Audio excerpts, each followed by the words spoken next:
Welcome into the OBR streaming network. This is a brand new edition of Things I Think I Know About the Cleveland Browns. My esteemed panel is here, Abby Mueller and Quincy Carrier. What's going on, guys? How we doing? Doing good. Happy to, get past the heated debate of last week and talk, a little further into the draft, but it's good stuff. Got a lot of views. Brad Stainbook probably put out the report to the insiders on the OBR. Quincy Carrier, Brad Ward went at it in the heated debate and has left the organization without contact. Very good. Love that. Browns were fully, everybody was there. Jimmy, Kevin, Andrew, and more in Boulder, Colorado for the Travis Hunter and Shedeur Sanders Pro Day. They took both prospects out to dinner on Thursday night. They will have a private workout with them, and then today was the actual Pro Day. I watched a little bit of it. It is what it is. It's on air, so Travis Hunter was doing some freaky deaky and one routes and stuff like that. So they were, it was okay though. But and Shedeur looked accurate as he should on air. So I want to talk about pick 33 tonight. We were going to talk about it last week. We didn't get to it because of the stated debate we got into about the Browns off season. But at pick 33, there is a lot of speculation that the Browns are going to go quarterback there or trade back into the first round to get a quarterback, right? It's been reported that they like Dart, they like Milroe, and they like Shedeur. So if Shedeur were to fall, right? And in fact, one of the mocks, Lance Zierlein had them taking Carter at 2 and trading up to 24 with the Vikings to get Shedeur Sanders in his latest mock. Chad Ryder in a 4-round mock at NFL.com had them going Travis Hunter, Josh Connerly, tackle at 33, and then Tyler Shuck at 67, which is kind of gross, I think. But that's the thought around there. And I just kind of want to talk through pick 33, where you guys are at with this, because for me, it should be a starter, right? And so, like, the Browns are in this phase where they don't want to force quarterback. Jimmy talked about that. He talked about it. He's not putting pressure on and said he wouldn't hold Andrew or Kevin accountable for the lack of a franchise quarterback being available. Unduly accountable was his exact quote, I believe. So he's giving them, he's not forcing them to like rush the process, which is good. So they can take the right player, right? And I think that's a good thing. But at 33, if they, if same as you don't want to reach at a quarterback at 2, I don't think you want to turn around and force it at 33, especially when there's a potential starter there that can help you right away. And I hate the idea of them, I've said this all week. I don't want to feel like they're punting on 2025. Do you know what I mean? So let's talk this through. Q, what do you think they should do at 33? Obviously, you have to play the board, but are you okay with them going quarterback at 33 if they like a Jackson Dart and he's there, or a Jalen Milroe and he's there? I'm okay with Jalen Milroe at 33 for some very specific reasons. I do think that like Dart would be a reach there at 33. I think that you can make a similar argument with Will Howard, which like it's funny to see Jackson like jump Will, but I think I would prefer Will than Jackson. Hopefully that's not a take that ages like my Kyler Murray over Lamar take, right? So fingers crossed there. But yeah, Jalen Milroe, I think he's a top 40 pick. There's a lot of teams that have him in the top 5 as just pure runners in this class. And he's in the top 3 of most people's quarterback rankings. I think there's a lot to work with him as a passer, but I think a lot of the foundation is pretty good with Jalen Milroe when you watch the tape, right? You're not seeing somebody in his tape who isn't poised in the pocket. You're seeing somebody who has pretty good pocket composure, sometimes too good pocket composure, where he'll let 2 guys get too close to him. You're wondering, why doesn't he get out of there? He's Jalen Milroe. He's super athletic, but I prefer that to the latter, where like with Cam Ward or like Shador, where they're like constantly trying to get out of there, right? And I think he fits what Kevin and obviously Tommy Rees wants to do as a passer. This is a guy who I think excelled when he was on time and told to be on time at Alabama. He needs to work on his accuracy. I think that's the thing that he needs to fix. I think his processing is fine. I think his ability to work through his progressions a lot better than people think. I've seen Jalen Milroe work through his progressions, work back, and then look off his safety so he can get an open lane to a wide receiver in his tape. He's not behind progression-wise, right? He can read defenses, progress through things fine. They gave him a lot of responsibility at Alabama. He's been through like 3 different offenses. So I think that part of his game is not as behind as people think. I think it's just the accuracy that he needs to address. Also, I would like to say with Jalen, the floor is much higher than I think people anticipate it being. Because you think of Jalen Milroe, you're like, oh, if he's not able to fix this, he's going to fall off a cliff as a quarterback. But look at the quarterbacks who have really high floors in the NFL, like Justin Fields. Justin Fields, still in the league, still getting starting opportunities, has not proven to be a good passer. Ever. I think Jalen can process as well as Justin, or even better. I think he sees the middle of the field a little bit clearer. He's not as accurate as Justin Fields was, but I really don't see a world where Jalen Milroe can't do what Justin Fields is doing. And even if you draft him, let's say the accuracy never comes along, you can have somebody that you can use like Justin Fields, who could be a starter for you, like he is right now for the Jets. We'll see how that goes with Justin. But, if you have enough around him, you can win games like we saw Pittsburgh win games with him. And I think there's enough there as an athlete for Jalen Milroe that you're going to be able to get production out of him, even if the accuracy never comes along, because this guy is special as an athlete. Like he runs 4.4 flat. I'm telling you on tape, he's so much faster than that 4.4 flat. I've seen him outrun guys who run 4.39 in the combine. Nick and Morar, he outruns him in his South Carolina tape. And that kind of ability, right? We haven't seen somebody that fast since like RG3 came out. Yeah, he's 4.37, right? He 4.37 unofficial Alabama, but most of the times kind of where at consensus 4.4 flat. Okay, gotcha. But he's definitely faster on tape than what he looks like in the 40, which I always prefer. All of that adds up to a top 40 player for me, where I'm like, this guy has a good chance to become a starter. I think his ceiling is a lot lower than people think. People go to Lamar Jackson with the ceiling. He's not going to ever. There's no world he becomes Lamar Jackson. Lamar Jackson is such a better natural passer. Runner, they're different runners. Lamar, super stop start. He's like an RC car. Jalen Milroe, he is like a bowling ball going downhill way faster than you ever anticipated, right? Like they're just 2 different styles of runner. That all being said, I think his ceiling is like where, if you go back to 2012, 2013, remember those like couple of years of Colin Kaepernick? I think that's what Jalen Milroe's ceiling could look like if he hits it.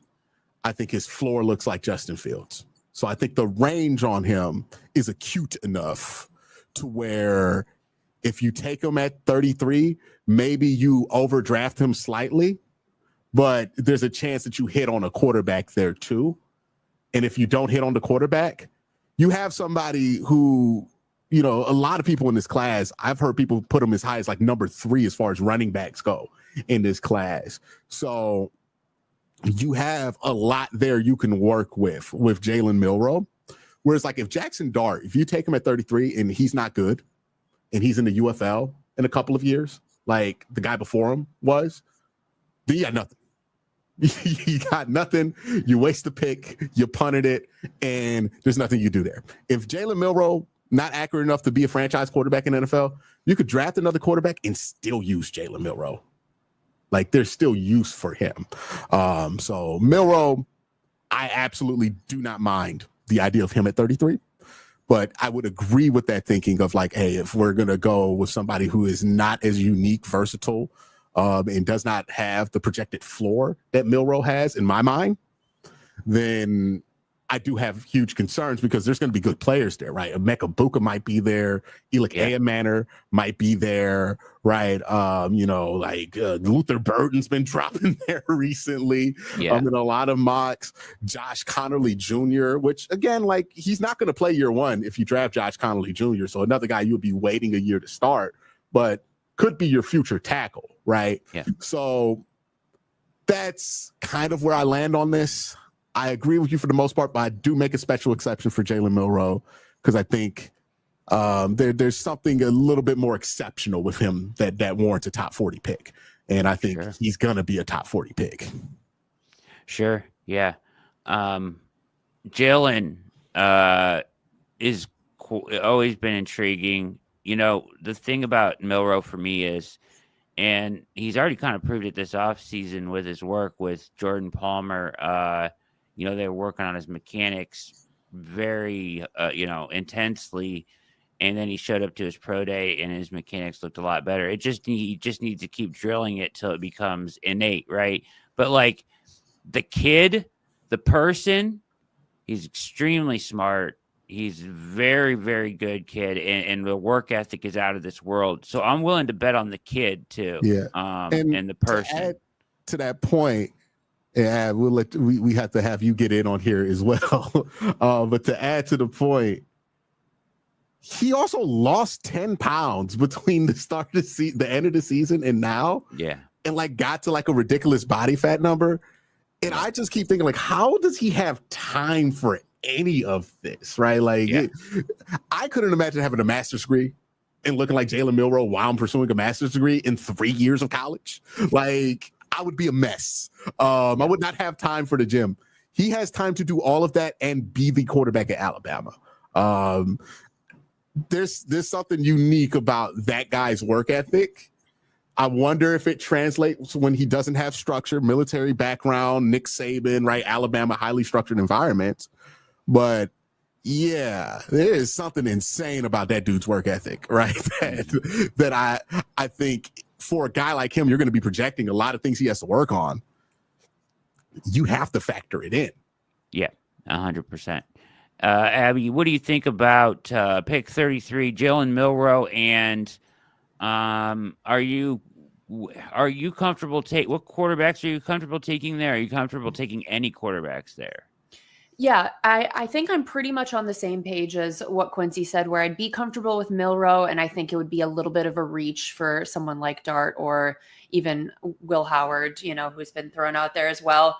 When I think about Andrew Berry specifically and how he's talked about his thought process with the draft, and he said this since the beginning, that he uses the draft for future needs, not necessarily immediate holes that need to be filled. He looks for free agency and trades for more of those immediate needs. So I think he's kind of shown that he's not going to, take those kind of, just make those kind of choices that are so risky when he isn't, just like looking towards maybe a foundational piece for the team instead. Yeah. So I could honestly see them going like offensive line at 33. I know Connerly was mentioned, maybe a Donovan Jackson from Ohio State there potentially. Just because, I think he'll be looking at the state of the current offensive line and how, as soon as next year, there could be multiple pieces from that offensive line gone.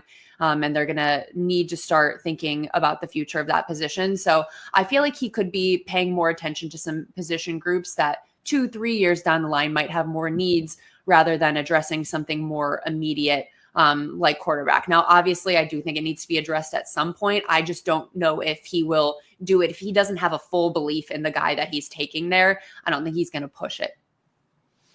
We know Pittsburgh is high on Milroe as well. I wonder what they're thinking at 21. The interesting part here becomes, so consensus wise, I think a lot of people actually have Dart going in the first round, and they have Milroe going either late first round or early second, right? I've seen a lot of mocks. I saw him all the way up at 9 recently. So, it's beauty is in the eye of the beholder. I think the arm talent there intrigues some, although I think that's quite a bit of a reach. But I do think it's possible that he ends up going in the first round. And I think it's possible Milroe ends up going in the first round. I mean, if people start reaching, which it would be better for the Browns at 33 if they, I mean, that's just going to push a skill player down to them further, the more quarterbacks that go in the first round. But it'll be interesting to see how the board falls in this first round. We all like Will Howard here, right? Like, I think we all like him a lot, probably more than the consensus is, because I think a lot of people think he could be had at like 67 or later. Right. So, my concern is kind of to what Jimmy said, right? In his, he was kind of just letting them fly at the owners meeting, right? Being very candid, and talked about, that he's not going to hold the guys accountable for a franchise quarterback not being there, and they will find the guy in the next 1 to 2 years, which, while it's a little bit frightening, does allow for the correct process, right? And my thought, though, is if you're not going to force it at 2, you got to be careful at 33, not trying to make up for that for your fan base who wants you to take a swing on a quarterback. If you don't like him at 33, that's a potential starter. That's a guy that should impact your team right away, and be a 2-contract player. So you got to be really careful. As Q said, like, a wide receiver could fall down there, very valuable. Anybody, offensive line, even if he doesn't start right away, like you pointed out, Abs. So it's just, I feel, and the thing about 33 is too, if they don't trade up, it's that overnight pick, right? Yeah. So you also have that element of that pick where overnight, anybody that did fall, your phone's going to be ringing from teams trying to get up and get him at 33 or early in the second round to start off day 2. Would you be willing to trade back from 33 depending on how the board falls, Q? Yeah, I think the trade conversation is interesting because I do think if you go Milroe, it's highly likely you call Philadelphia and just do a quick swap to go 32 to get the 5th-year option on him. Probably would not be very expensive. I mean, they have a great relationship, Philly and Cleveland, so that should be able to be worked out. He can just call his brother and figure that one out. But yeah, as far as trading back goes, I think there's going to be some interest for that pick. It depends on what position, right? Because if a quarterback falls, the hot spot is going to be 32, not 33, because everybody's going to be like, well, Cleveland's going to take them if they fall there. At least consensus is going to tell you that Cleveland's going to take them if they fall. Like, let's say Shador almost falls out this first round. The hot spot's going to be late 20s, right? Now, if there's like a bunch of first-round graded guys up there, then I do think, there's going to be some intrigue to trade back. I would tend to go with, as long as there's guys you have a first-round grade on at 33, then take those guys, regardless of position, versus trying to get extra value, because we already got 10 picks in this year's draft. It's more picks than we can likely roster. So the need for extra picks is not there. You have a lot of money invested into this roster, which tells me you think this roster is really talented. So you don't think you need an influx of talent as much as you need more guys on that top end at a younger age, right? So that would point me towards using the higher resources, being aggressive, trading up, versus trading back. It's not like the Browns need to fill out this roster. They have a bunch of vets on this team. So I would understand why they would want to trade back, but I think unless they feel like 33 is just a bad spot to take somebody, then they're likely to pick there. What if they can push an asset into 26? What are we talking about? Like another second round pick, or are we talking about like an extra first? I mean, if you're at 33 and somebody wants to come up and get a player, what if you can push? I mean, it's not going to be that high to move up. You know what I mean? I'm assuming somebody's moving up from later in the second or whatever. But if you can push like a third or whatever, or fourth into 2026, would you be more inclined to do that and go back, 10 spots if they still think they can get the player they like there from 33? Because ultimately, if you're kicking the can on quarterback this year, you're going to want assets to get up and get the guy you want next year. Yeah, it really would depend on the asset. Like if we're talking about trading out the second entirely and picking up another second or something like that, then maybe you can get a valuable enough asset to matter in a quarterback trade. But if you're going to have to trade up for a quarterback next year, realistically, the extra third, fourth, or fifth that you get, right, in next year's draft, probably not going to be the most helpful to get that deal done, because, I mean, we're talking about big boy picks, right? We're talking about first rounders, second rounders, those kind of picks to get a deal like that done. And it really does depend on where the Browns even fall, what their record's going to be. We have no clue what the expectations are going to be for this team or what the result is going to be from this team this year. So, yeah, I would think that, if I'm Andrew, just prioritize. You want to get two players that make a Pro Bowl out this draft, right? At the very least, you're hoping to get an All-Pro with that number 2 overall pick, because the fans. It's a point that they've been made about Andrew Berry, and at some points it's unfair because of the draft positioning, right? But now you finally have that early pick. It is time that you have somebody into that All-Pro conversation that you've drafted, right? Because it was one thing when it's like, oh, Denzel Ward is the last guy, but he was 4th overall pick. Now you have the number 2 overall pick in 33. You should have some big name players come out of this, right? Some long-term 2 contract guys come out of this. And if you feel like there's a guy sitting there that you feel like very strongly can be that in your system, I don't see why you would pass that up to get guys who can be rotational starters for you, because you got enough of that, right? The Browns have plenty of guys who could fill in, play a little bit here, start a little bit there. What we need is younger star players, because Denzel's getting older, Miles is getting older, right? Joel's about to retire soon. I would put the emphasis there if I'm Cleveland. Yeah, I totally agree. Just presenting other options. What do you think, Abs? Do you guys have any fears of, if they were to trade up into like the late first, like you said, maybe Philly or something like that, to take a quarterback there, if it's Shedeur or Jalen Milroe? I guess not fears, but like a feeling that would be more of an investment in that player than we would want to give them for the future, rather than being like, okay, we are kind of kicking the can down the road and maybe focusing on the draft next year. Like, do you feel like that would be more of a sign of like confidence in that player, that we actually do want to move forward with this guy because we're investing a first round pick in him? I think in today's NFL, if you take a guy like, say, Shedeur falls to 20, let's just say 24, because that was the where it was mocked at, because you have a relationship with Vikings as well, right? With Quincy and whatnot. So, say you want to come up and say Shedeur's there at 24. He makes it past the Steelers somehow, whatever, right? And he's there at 24. I would be interested in going up to get Shedeur at that point. I think that would be very intriguing. But I do think if you feel like it's a fail, I think there's nothing wrong with going back and swinging again next year if you like somebody high enough. I think that if you wait till the round, you can take another swing next year if you want.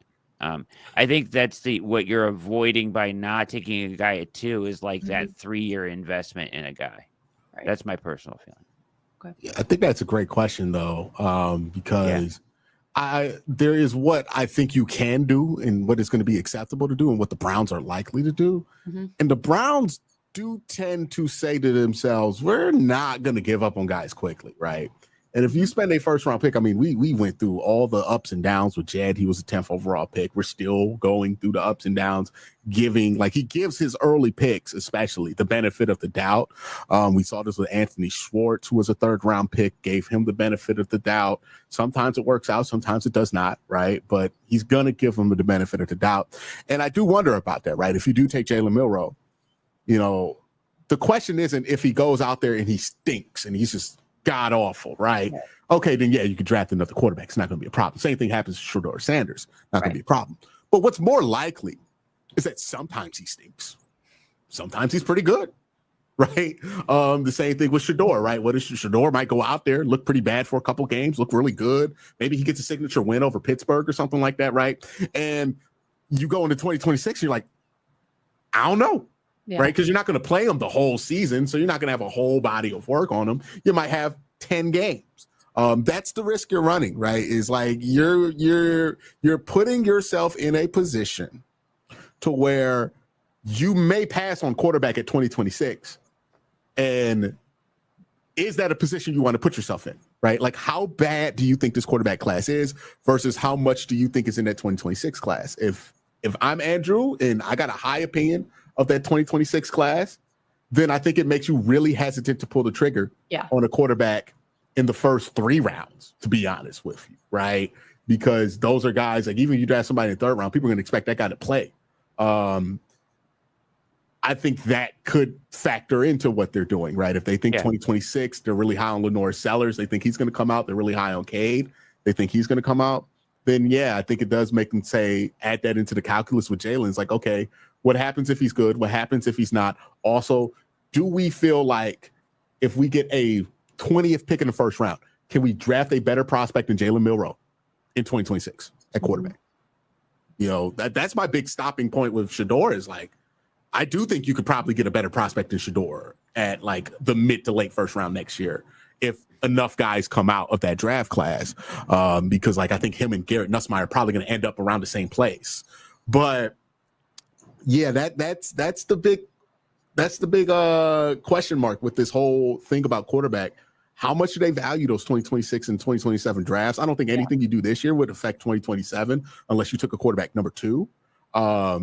But 2026 is the wild card year. We know 2027's draft class is likely going to be very strong at quarterback.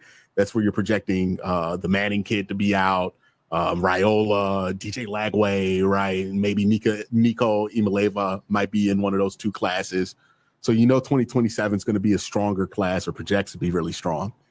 So I think that's a huge factor for the Browns. Like, and honestly, the answer to that question could be, what do they think of that class coming up, right? Like, if they're strong on it, then they might not take a quarterback at all. And that's gonna be interesting to see if they do that. If they're not strong on it and they think, hey, Jalen Milroe's about as good as a prospect as you're going to be able to get this year, next year at the 33 pick, and we're fine potentially missing out because we want to develop this guy, then I think they do it. But it's going to be part of the decision making for sure. Yeah. I think that's kind of where I've landed on things is I don't feel as strongly about if they were to take someone in the 2nd or 3rd round, but if they were to take someone in the 1st round, I do think it just comes with, some baggage that taking a guy later doesn't come with. And I really don't know if I have a belief enough in any of these quarterbacks to say, I really think that they should plant their flag in that in terms of a 1st rounder. It just comes with so much else when you take someone in the 1st round. Yeah, it's a really good point. And it's something you have to evaluate. The thing that I feel like you have to be careful of is projecting these future classes. Like coming into 2025 college football season or 2024 college football season, we thought the kid from Georgia was going to be the number 1 overall pick, right? I mean, and so what actually happens and what is projected sometimes is wildly different with these quarterback classes.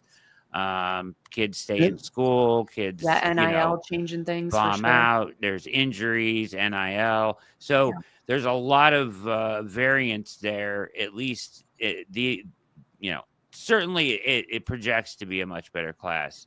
Then you also have to evaluate where the elite prospects are going to go. So if you look at like last year's class, 5 quarterbacks in like the top 12, in the draft. So you got to wonder about like getting up there to get that prospect as well.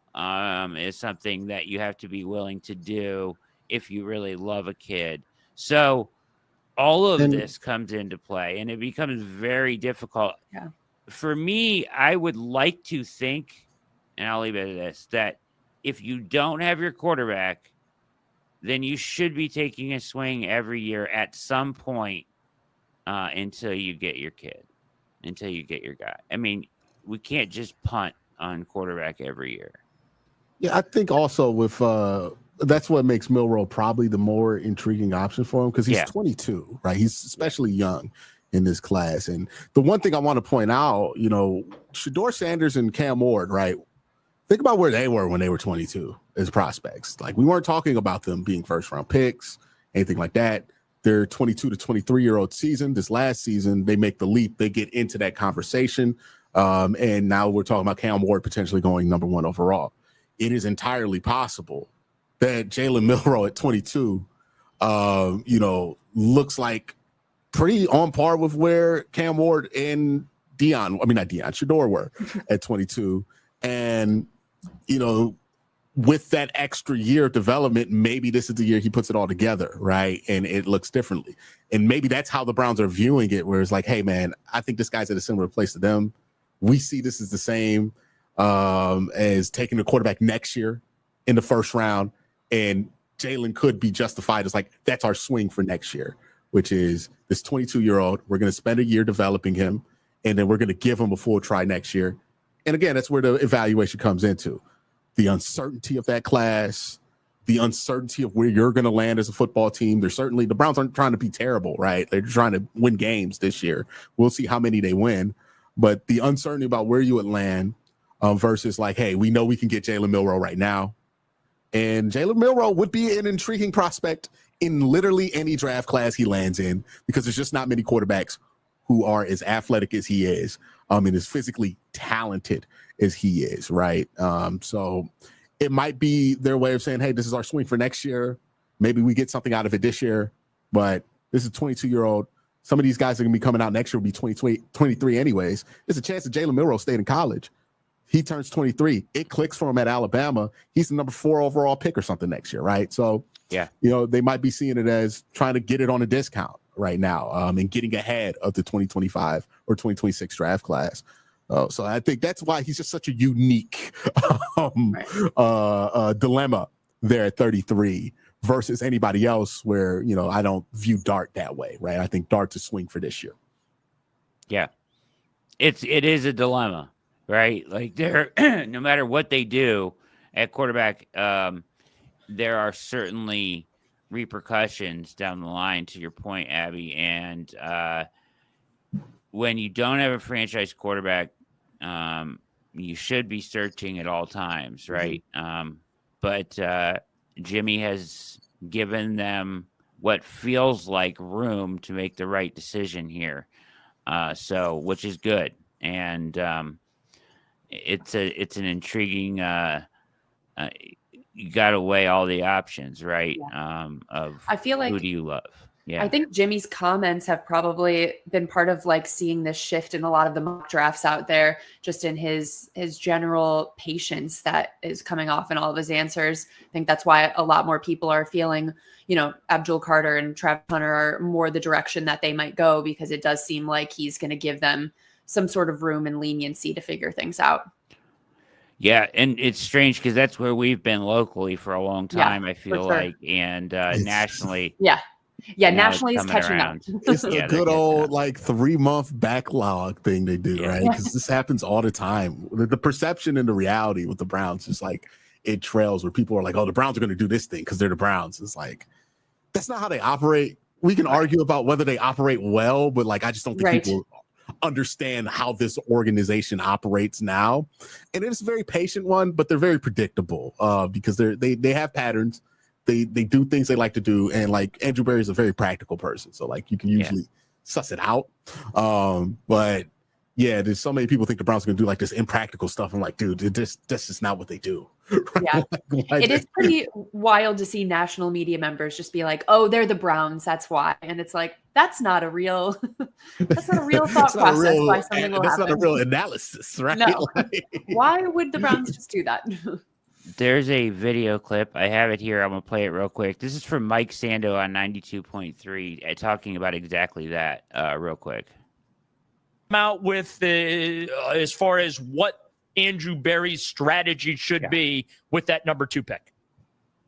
Well, you can't just take a quarterback because you need one if you don't believe in him. I think, though, a lot of teams talk themselves into it. I think the Browns are unique because a lot of coaches or GMs, probably wouldn't have survived some of the ups and downs that they've had, but it's been a unique situation with Deshaun Watson, his contract, the owner's role in that. It feels like the coach and the GM have gotten a little more runway. And I would kind of give the organization some credit there. Like they think they have the right guys.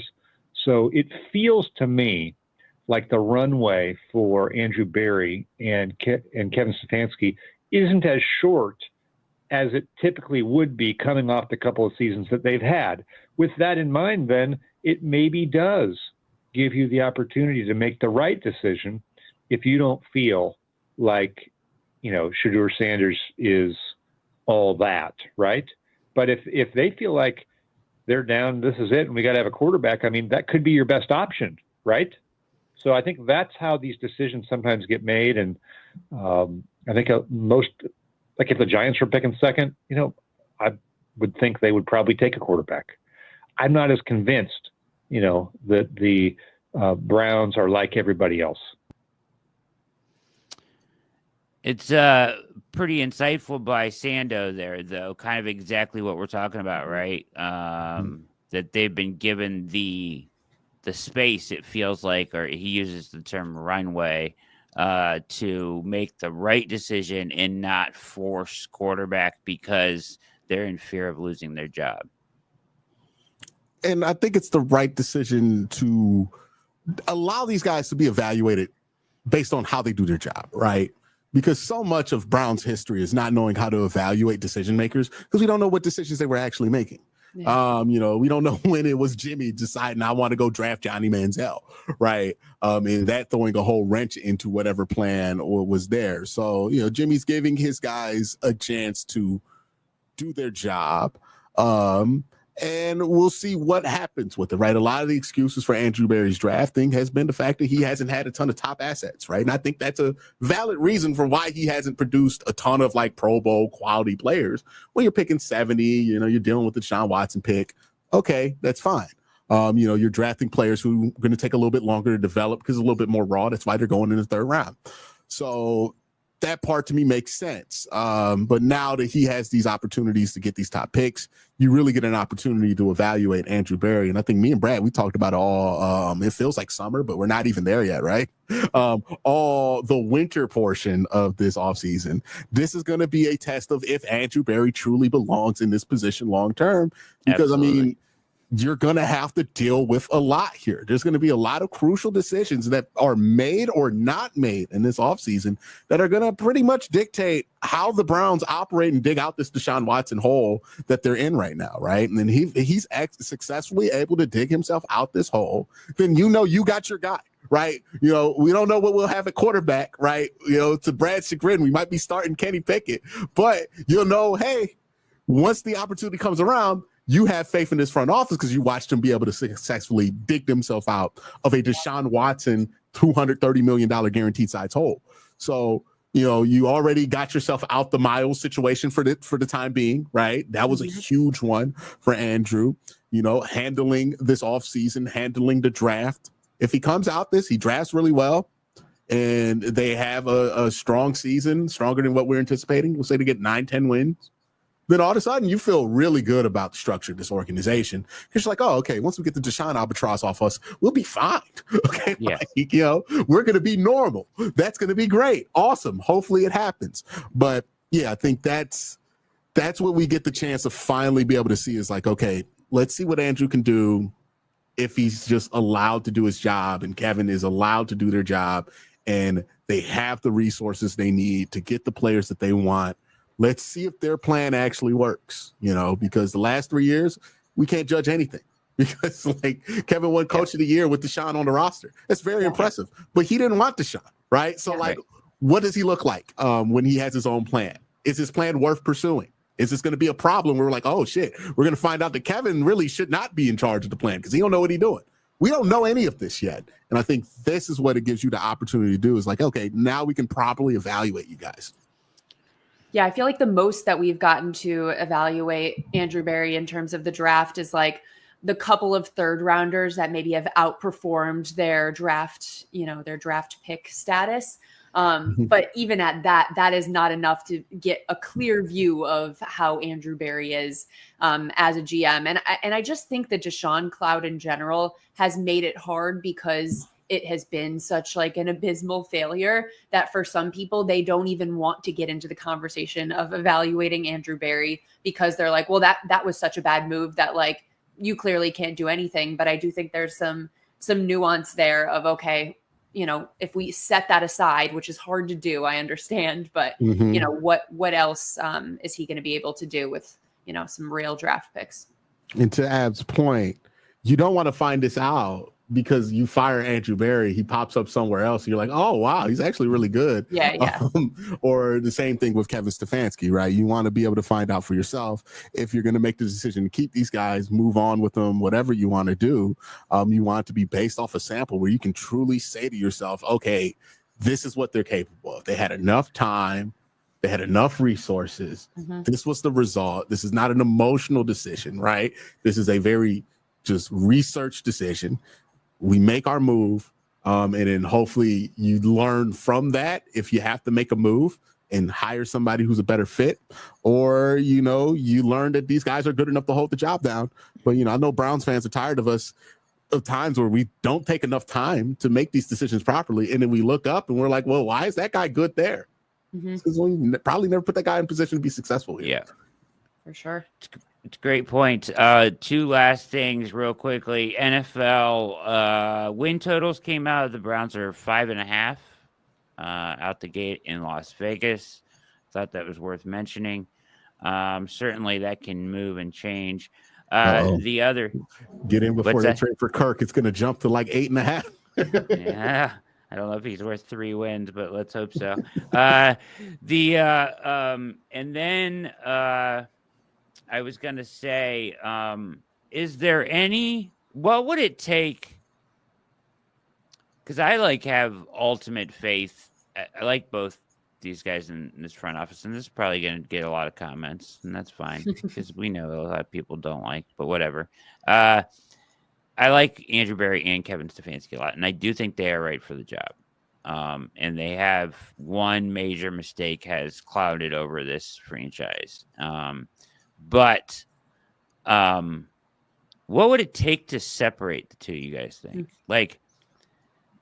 They've always been in lockstep. They've always kind of been treated together. They got their extensions at the right time. They were hired in the same offseason.